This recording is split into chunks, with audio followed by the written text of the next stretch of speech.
Hey folks, it's Megan. Ever have those people in your life, excuse me, that you can pretty much tell anything to and they'll believe? Or those people that talk and rave about certain things and people and from facts and everything that they're not as they appear, but you don't want to basically harsh their mellow. You don't want to call them out on it, so you just go along with it. Well, in relationships you have that. In life you have that. um People's personas about other people. It's bad when you haven't experienced it yourself, but you know the person is one way and somebody else raves that they're this great person and that, oh my gosh, they totally get me and I totally get them. And then you come to realize that the person who says that about them are exactly like that person, so of course they would get along perfectly. It's certain relationships within families, certain relationships within life, business. It can be anything. This is a broad range subject that I've seen too many times on, films and TV shows and projects and life and just, you start over. So, say you're going through a divorce. Well, maybe you were in a marriage that was really bad, and in the beginning you were like this energetic, you had light in your eyes, everything. By the end of the marriage, your eyes basically are not even glossy, there's no light in them, and you're existing. You might see this in yourself as you're going through the grieving process, because if you're going through a divorce, um, it's almost like you have to go through a death, because the person that you're divorcing, it's like that they died because that relationship is no more. Now, you can lie to yourself and tell yourself that even though you're not married to the person anymore or you're not dating the person, this can happen for breakups too, that you guys can enter into this new form of a relationship to where you keep the person in your life, but they're not like they were before. Close friend, or you put them in that friend zone. But really, how long can you last in the friend zone? Well, take for instance, I was 16, 17 years old and I was in high school. Um, Live in a small town. Dad was military. We moved from overseas and we got a house in a small little town. Well, directly across the street was this family, a mom and a dad and a son. And I started making friends at the local, high school and just trying to get established, because when you live abroad or in other areas, you have to, say goodbye to those friends and you have to make new friends. And it's hard sometimes. Some people make them really easily and it's like, wow, there's no effort. There's other ones that it's a lot of effort. Me, I'm one that it's a lot of effort. It's not saying something bad about me, but it's just it sometimes it comes easily. Other times it you have to warm up to them. They have to warm up to you. It's different than when I was a little kid and you could just say, "Hey, I like your hair. Can you teach me how to do that?" Or, "Hey, can I play with your ball with you?" Or, "Hey, let's brush our doll's hairs and together and let's match outfits and all that stuff." I outgrew dolls at a very young age, although I do still have a doll or two in a box in my closet. So, you let's get back to the subject about making friends, all right? So I made a few friends at the local high school, and then I made friends with the neighbor across the street. Well, the neighbor across the street was no, yeah, 2 grades higher than I was. So eventually, we would hang out a little bit. He asked me out a winter, I don't remember if it was a formal dance or just a winter dance at school. and then asked me to be his girlfriend, which was, it was what was expected at that time in my life. And we dated for over a year, and I became a junior. I became a junior in high school. No, no, no, no. I dated him when I was a sophomore. Towards we dated when I was a sophomore. Then he graduated, and he went off and did some kind of college course one summer that really didn't last very long, and I became a junior in high school, and we continued to date. And um, on my 17th birthday, he wanted to propose to me, but me being young and impressionable, and my father, basically, he wasn't prepared for that at that young age.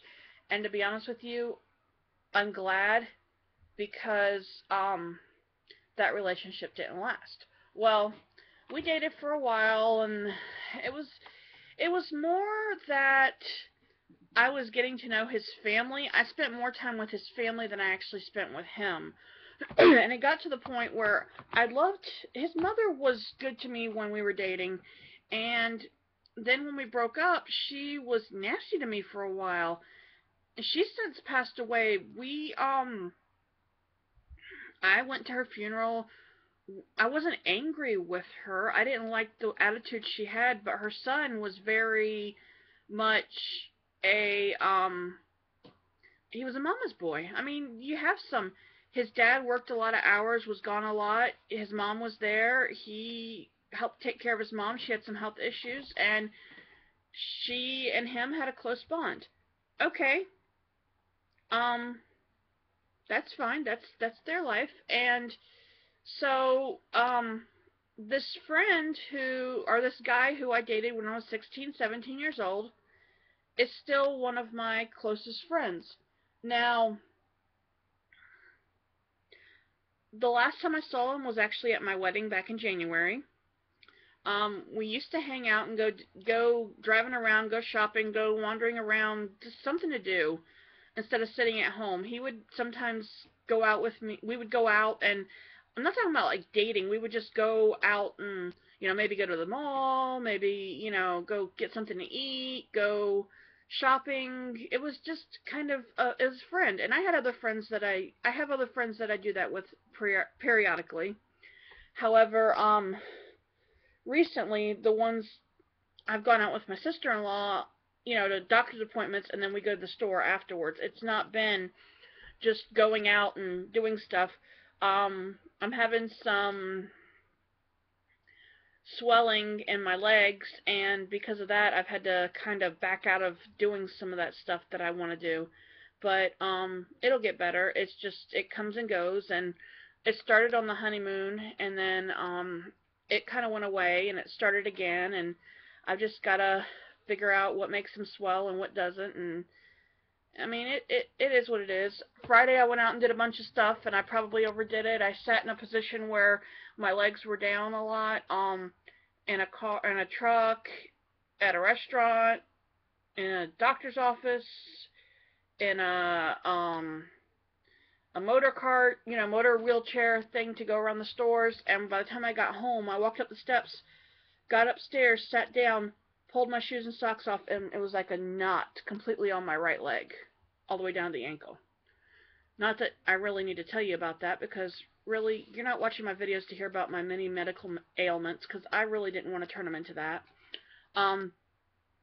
But back to what I don't know where I went. I went like off in a serpentine something or another. Relationships are hard, and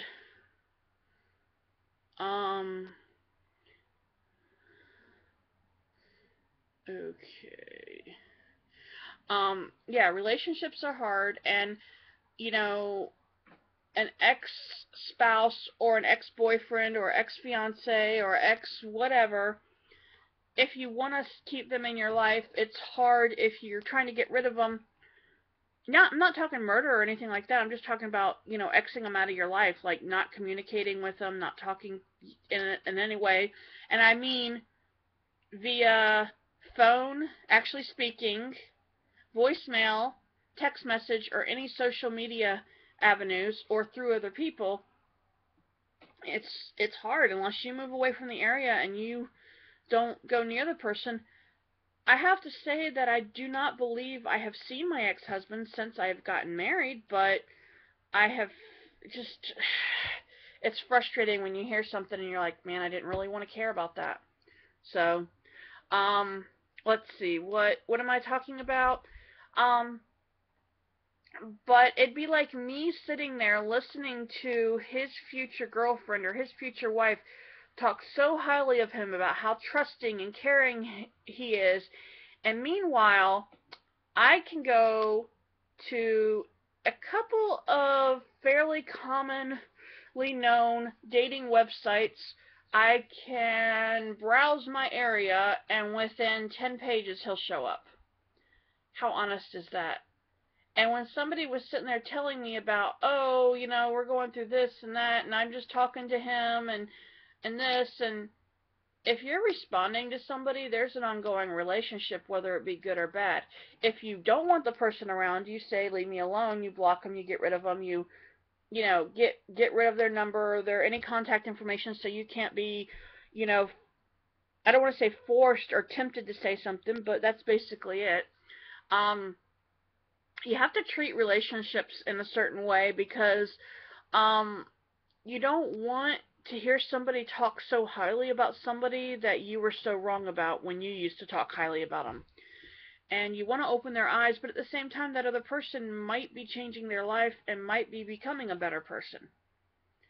Good, but history has a way of repeating itself, and honestly, let sleeping dogs lie. I mean, really, they're gonna do or say what they want to make the best of them, and I'm sure, excuse me, stuff is being said about me. But you know what? The difference between me and that other person is no matter what he says about me, I know what my self-worth is. I know I deserve more.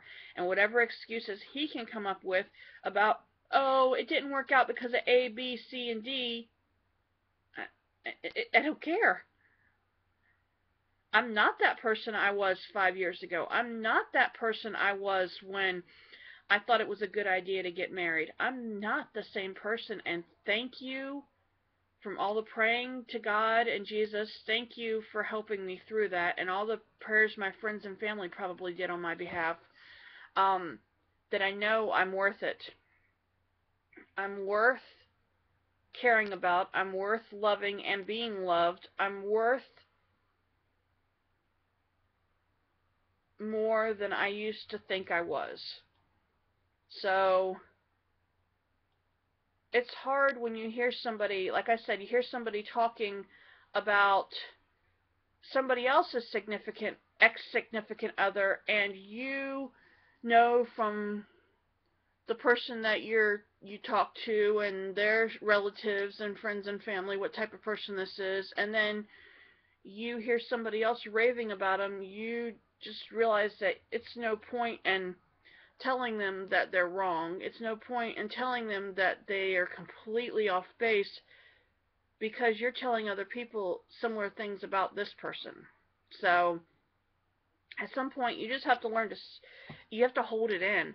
And sometimes you have to hold it in and then you have to scream or hit something. I'm talking about like a speed bag or, you know, a baseball, or go out and play catch, or go do something where you can get the aggression out where you're not using it towards somebody else.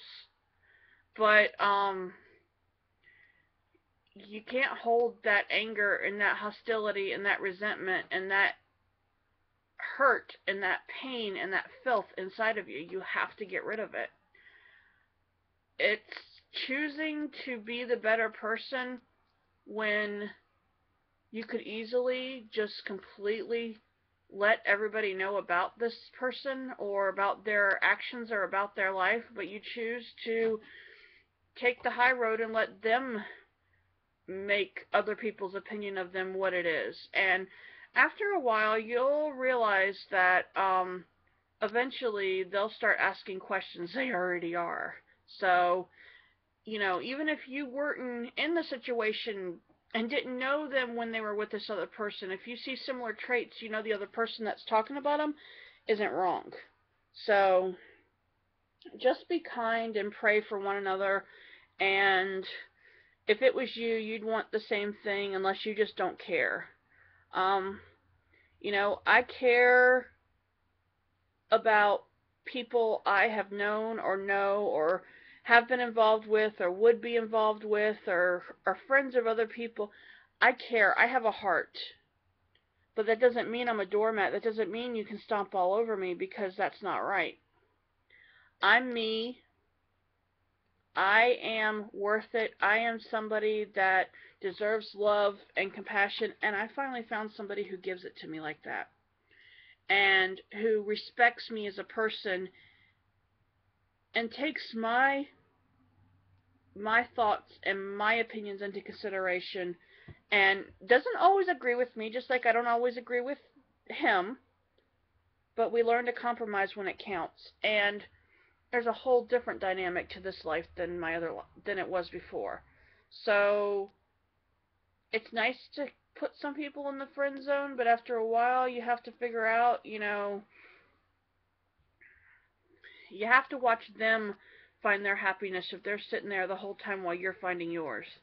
Um, I know I've ranted and raved, and I've talked about a whole scheme of stuff, and thank you for listening to my videos, and I'm trying to get more videos out to you guys and better content, so thank you for bearing with me, and please, please, please, please, please